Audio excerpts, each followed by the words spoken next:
He passes the veil. The departure of Frank Henderson Tuesday afternoon. His illness was long, and the journey's end was not unexpected. Mr. Henderson, prominent in business and social circles, a prominent member of many fraternal organizations, sketch of his life.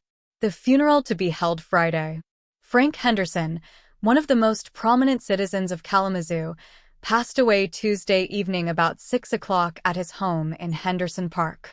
Mr. Henderson's illness is of long duration.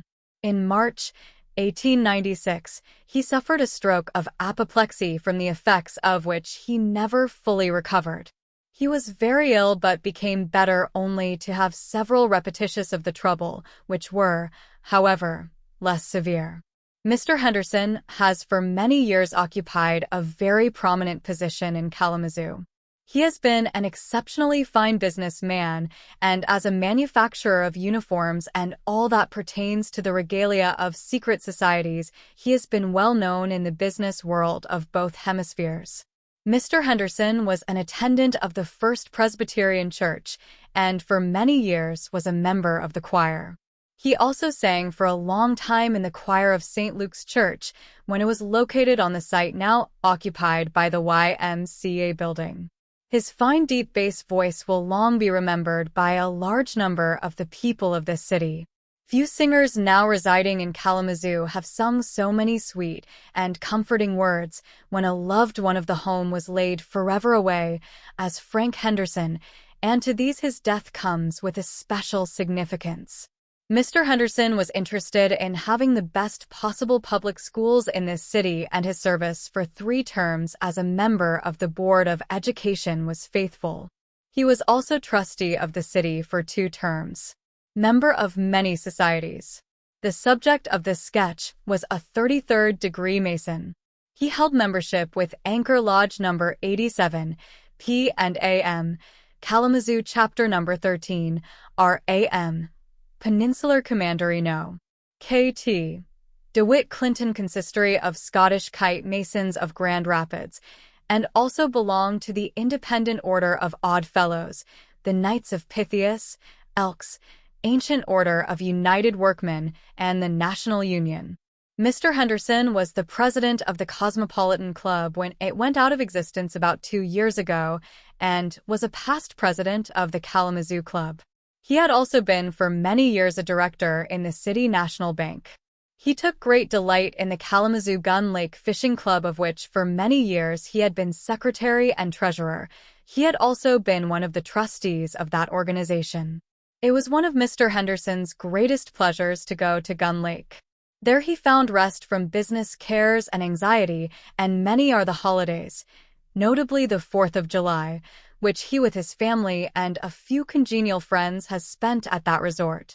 A gentleman said to the Telegraph that he had been with Mr. Henderson and his family at Gun Lake the 4th of July for 14 or 15 years.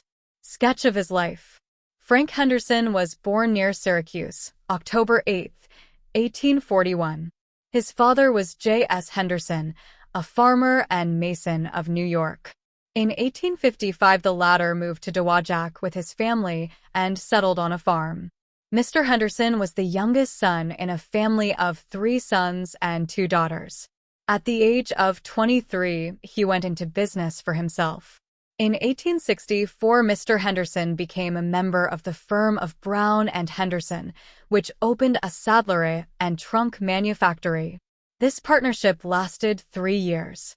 When Mr. Henderson bought out his partner at the expiration of 3 years, he admitted T.F. Giddings to partnership. After another 3 years, Mr. Giddings took the saddlery business and trunks, and Mr. Henderson became sole proprietor of the regalia and society goods, the manufacture of which had already begun. In a few years, the sales had increased to over $100,000. He made all kinds of uniforms and regalia for societies of whatever country or class. When he started, he employed only 1 boy and did most of the work himself. In February 1893, the Henderson Ames Company was formed and Mr. Henderson was made president, which position he held until his illness.